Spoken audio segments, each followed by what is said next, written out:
Hey guys, welcome to my YouTube channel study with Devbhoomi. Friends, आज हम लोग इस वीडियो में देखेंगे सामान्य ज्ञान मॉक टेस्ट पार्ट 15।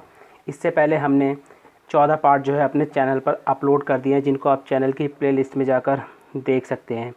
इसमें आपको सामान्य ज्ञान के 20 महत्वपूर्ण एमसीक्यूज़ देखने को मिलेंगे। इन 20 क्वेश्चन से आपके लगभग 100 से 150 क्वेश्चन जो है आपके तैयार हो जाएंगे। गाइज़, अगर आप हमारे तीनों सीरीज़ से जुड़ना चाहते हैं, सामान्य हिंदी, सामान्य जीके, उत्तराखंड जीके, तो आप हमारे चैनल स्टडी विद देवभूमि को सब्सक्राइब कर सकते हैं। गाइज़, आप इसकी पीडीएफ को हमारे टेलीग्राम चैनल से डाउनलोड कर सकते हैं। टेलीग्राम चैनल का लिंक हमने इस वीडियो के डिस्क्रिप्शन बॉक्स में दे रखा है। आप वहाँ क्लिक करके इसकी पीडीएफ को फ्री में जो है डाउनलोड कर सकते हैं। तो चलिए, ज़्यादा टाइम ना ख़राब करते हुए वीडियो को शुरू करते हैं।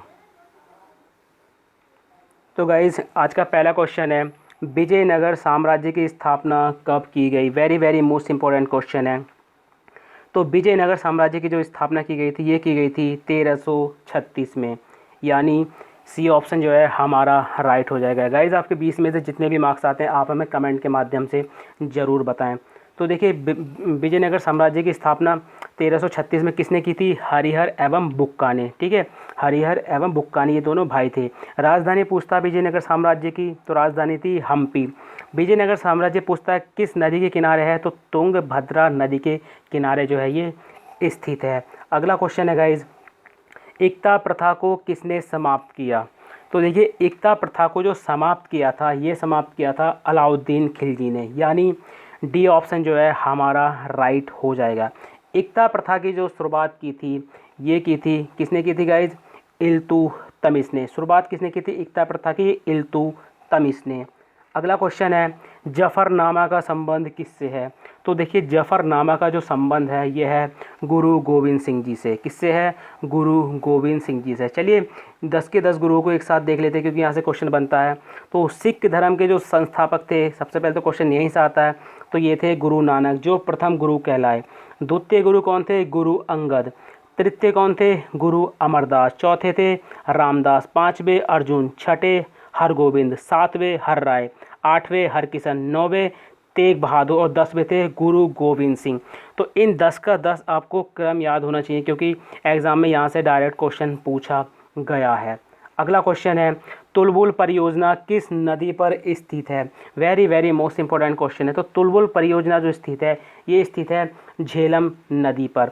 तो सी ऑप्शन जो है हमारा राइट हो जाएगा। चलिए, कुछ महत्वपूर्ण परियोजनाओं को देख लेते हैं। तो देखिए, तुलबुल परियोजना ये तो झेलम नदी पर पूछता है किस राज्य में, या लाभान्वित राज्य कौन सा है, तो जम्मू कश्मीर है। उसके अलावा देखिए, भाखड़ा नागल परियोजना पूछी जाती है, ये सतलज नदी पर है।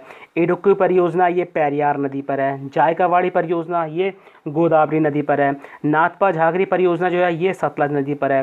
हीराकुंड परियोजना महानदी पर है। नागार्जुन परियोजना कृष्णा नदी पर है। दुलहस्ती परियोजना चिनाब नदी पर है।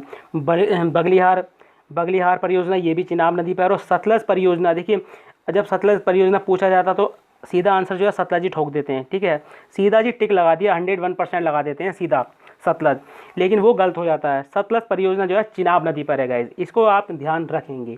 अगला क्वेश्चन है, निम्नलिखित में से कौन सा कथन सही नहीं है? तो देखिए, एक एक करके देख लेते हैं। नियंत्रक एवं महालेखा परीक्षक की नियुक्ति अनुच्छेद 148 के तहत होती है, सही बात है। सभी राज्यों के लिए उच्च न्यायालय की व्यवस्था है, अनुच्छेद 214 बिल्कुल सही है। विधान परिषदों की रचना या समाप्ति का जो उल्लेख है वो अनुच्छेद 169 में बिल्कुल सही है। पहला संविधान संशोधन 1952 में जोड़ा गया, ये गलत है। तो डी ऑप्शन जो है हमारा इसमें गलत हो जाएगा, क्योंकि पहला संविधान संशोधन जो जोड़ा गया था ये 1951 में जोड़ा गया था। ठीक है, देखिए, पहला संविधान संशोधन जो है 1951 में जोड़ा गया था। पूछा जाता है इसमें कौन सी अनुसूची जोड़ी गई थी, तो 9वीं अनुसूची को संविधान में जोड़ा गया था, जिसमें उल्लेखित कानूनों को सर्वोच्च न्यायालय के न्यायिक पुनर्विलोकन की शक्तियों के अंतर्गत परीक्षा नहीं की जा सकती। अगला क्वेश्चन है, बलवंत राय मेहता समिति की स्थापना कब की गई? Very very most important question है। तो देखिए, बलवंत राय मेहता समिति की जो स्थापना की गई थी, ये की गई थी 1957 में, यानी बी ऑप्शन जो है हमारा राइट हो जाएगा। अब देखिए, बलवंत राय मेहता समिति ने जो गठन किया था इसका, ये 1957 में, और ये पूछता है किससे संबंधित है, तो पंचायती राज व्यवस्था से संबंधित है। इन्होंने त्रिस्तरीय व्यवस्था को जो है इसमें लागू किया था। पंचायती राज व्यवस्था को मेहता समिति ने लोकतांत्रिक विकेंद्रीकरण का नाम दिया था। क्वेश्चन आता है कि किसने पंचायती राज व्यवस्था को लोकतांत्रिक विकेंद्रीकरण कहा है? तो ये कहा है बलवंत राय मेहता जी ने। तो समिति ने ग्रामीण स्थानीय शासन के त्रिस्तरीय व्यवस्था का सुझाव दिया था, जो निम्न प्रकार थी कि ग्राम पंचायत, पंचायत समिति और जिला परिषद। उसके अलावा जो इससे संबंधित समिति थी जो पूछी जाती है वो आपको याद होनी चाहिए। जैसे अशोक मेहता समिति थी, इसका गठन 1977 में हुआ था। पीबी के राय समिति थी, इसका गठन 1985 में हुआ था। एलएम सिंघवी समिति थी, इसका गठन जो है 1986 में किया गया था। क्वेश्चन आता है कि किस समिति की सिफारिश के आधार पर 73वें संविधान संशोधन अधिनियम 1993 को जो है पंचायती राज के मतलब संवैधानिक दर्जा मिला था, पंचायती राज को संवैधानिक दर्जा मिला था। तो ये सिंघवी समिति की सिफारिश के आधार पर काफ़ी महत्वपूर्ण है। ठीक है गाइस, देखिए ये पीडीएफ आपको जो हमारे टेलीग्राम चैनल से मिल जाएगी और आप इसको जब मर्जी तब पढ़ सकते हैं और फ्री में है ये, आप इसको फ्री में डाउनलोड कर सकते हैं। अगला क्वेश्चन है विश्व पर्यावरण संरक्षण दिवस सॉरी गाइस, विश्व पर्यावरण संरक्षण दिवस कब मनाया जाता है? Very very most important question है गाइस। तो ये मनाया जाता है प्रतिवर्ष 26 नवंबर को। कब मनाया जाता है? 26 नवंबर को विश्व पर्यावरण संरक्षण दिवस मनाया जाता है। चलिए कुछ महत्वपूर्ण दिवस देखते हैं। तो देखिए विश्व पर्यावरण संरक्षण दिवस 26 नवंबर को मनाया जाता है। ओजोन परत रक्षण दिवस 16 सितंबर को मनाया जाता है।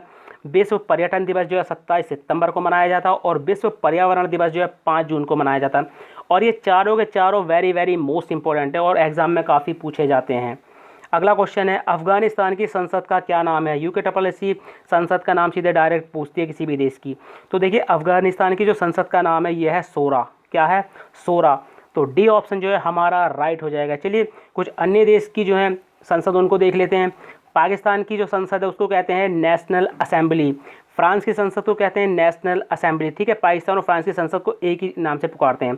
तुर्की की जो संसद है उसको ग्रैंड नेशनल असेंबली कहते हैं। नेपाल की संसद को राष्ट्रीय पंचायत।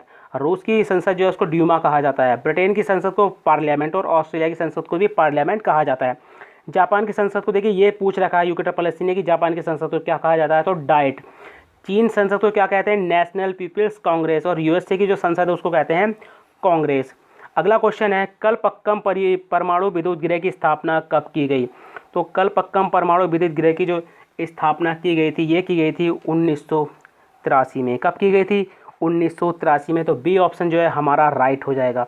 अब देखिए कलपक्कम परमाणु विद्युत गृह जो है ये मद्रास तमिलनाडु में है और इसकी स्थापना 83 में हुई थी। क्षमता इसकी आप याद रखना 470 मेगावाट की है। कितनी है? 470 मेगावाट की जो है इसकी क्षमता है। अगला क्वेश्चन है देखिए ये कुछ जो क्वेश्चन आता है कि जो परमाणु विद्युत गृह है इनके उत्पादन का जो प्रबंधन होता है, इनकी देखभाल जो है वो किसके अकॉर्डिंग की जाती है? तो भारतीय परमाणु विद्युत निगम लिमिटेड, इसकी स्थापना 1987 में हुई थी। इसके द्वारा परमाणु विद्युत उत्पादन के प्रबंधन को जो है देखा जाता है। अगला क्वेश्चन है निम्नलिखित में से किसके पास कोई भी उपग्रह जो है नहीं है? Very very most important question है। तो ये बुध के पास नहीं है। तो डी ऑप्शन जो है हमारा राइट हो जाएगा। अब देखिए बुध और शुक्र ये ही दो ग्रह ऐसे हैं जिनके पास कोई भी उपग्रह नहीं है। आप कमेंट के माध्यम से बताइए सबसे ज़्यादा ग्रह जो है वो सबसे ज़्यादा उपग्रह जो हैं वो किस ग्रह के पास हैं? अगला क्वेश्चन है चूना पत्थर किस प्रकार की चट्टान है? Very very most important question है। तो यह है अपसादी प्रकार की। किस तरह की है? अपसादी प्रकार की। अब देखिए अपसादी चट्टान जो है इन्हें द्वितीयक चट्टान भी कहते हैं। याद रखना इनको द्वितीयक चट्टान भी कहते हैं। और अपसादी चट्टान परतदार होती हैं। इनमें जीवाश्म पाया जाता है, खनिज तेल पाया जाता है। आगरा का किला जो है और दिल्ली का जो लाल किला है ये बलुआ पत्थर नामक अपसादी चट्टान से बना है। अपसादी चट्टान अगर पूछ लेता उदाहरण में जैसे पूछ लेता है कि बलुआ पत्थर कौन सा चट्टान है? तो अपसादी है। चूना पत्थर अपसादी है। स्लेट अपसादी है। नमक की चट्टान ये भी अपसादी है। ठीक है, और देखिए अपसादी चट्टानों से ही कायांतरित चट्टानों का निर्माण होता है। अगला क्वेश्चन है वॉलीबॉल में कितने खिलाड़ी होते हैं? तो गाइस वॉलीबॉल में जो खिलाड़ी होते हैं ये होते हैं 6। कितने खिलाड़ी होते हैं वॉलीबॉल में? 6 खिलाड़ी होते हैं। अब देखिए कुछ खेल के खिलाड़ी काफ़ी पूछे जाते हैं जो आपको याद होने चाहिए। पूछता टेनिस है, टेबल टेनिस में कितने होते हैं? 1 या 2। पोलो में पूछता तो 4। बास्केटबॉल में पूछता आपसे 5। वॉलीबॉल में 6। नेटबॉल या वाटर पोलो में दोनों में 7 होते हैं। जिम्नास्टिक में 8 होते हैं। बेसबॉल और खो में 9 होते हैं। क्रिकेट, हॉकी, फुटबॉल इसमें 11 होते हैं। और रग्बी में सबसे ज़्यादा होते हैं 15। और रग्बी में ही ये रग्बी वाले ही पूछे जाते हैं। अगला क्वेश्चन है किस अनुच्छेद के तहत राज्य के 6 से 14 वर्ष की आयु के बच्चों को निःशुल्क तथा अनिवार्य शिक्षा उपलब्ध कराई जाएगी। अगर आपने आज किसी का पैट का एग्ज़ाम होगा यूपी वाला, तो उसमें ये डायरेक्ट क्वेश्चन पूछ रखा है। तो ये अनुच्छेद 21 का का, ठीक है, अनुच्छेद 21 का के तहत राज्य के 6 से 14 वर्ष की आयु के बच्चों को निःशुल्क तथा अनिवार्य शिक्षा उपलब्ध कराई जाएगी। अब देखिए, सॉरी, ये वाला क्वेश्चन आपने याद रखना है। और ये किस अनुच्छेद, ये पूछ लेगा कि कौन सा संविधान संशोधन हुआ था, तो 86वां संविधान संशोधन था जो 2002 में हुआ था। अगला क्वेश्चन है गाइज, राष्ट्रीय किसान आयोग का गठन कब हुआ? Very very most important question है। तो राष्ट्रीय किसान आयोग का जो गठन हुआ था, ये हुआ था जनवरी 2004 में, यानी डी ऑप्शन जो है हमारा राइट हो जाएगा। अब देखिए, राष्ट्रीय किसान आयोग का गठन जनवरी 2004 में हो गया। इसके अध्यक्ष आपको याद रखने, प्रथम अध्यक्ष पूछ लेगा तो ये सोमपाल थे। अगला क्वेश्चन है, मणिपुर की राजधानी क्या है? और आपको पता है किसी भी राज्य की जो राजधानी आपको याद होनी चाहिए, तो मणिपुर की जो राजधानी है ये है इम्फॉल। क्या है? इम्फॉल।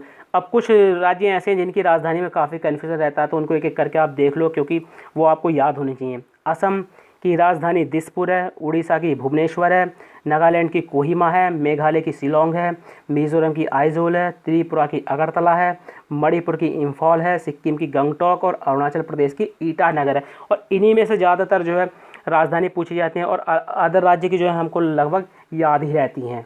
अगला क्वेश्चन है, फलोद्यान का स्वर्ग किसे कहते हैं? तो देखिए, फलोद्यान का जो स्वर्ग कहते हैं, ये कहते हैं सिक्किम को। किसको कहते हैं? सिक्किम को। तो बी ऑप्शन जो है हमारा राइट हो जाएगा। ठीक है, ये आप याद रखेंगे कि पूछ लेगा कि फलोद्यान का स्वर्ग किसको बोलते हैं, तो ये बोलते हैं सिक्किम को। अगला है पराम्बी। ठीक है, पराम्बीकुलम अभ्यारण्य कहाँ स्थित है? और अभ्यारण्य से भी एक क्वेश्चन बन ही जाता है। तो ये स्थित है केरल में। कहाँ पर स्थित है ये? केरल में। तो ए ऑप्शन जो है हमारा राइट हो जाएगा।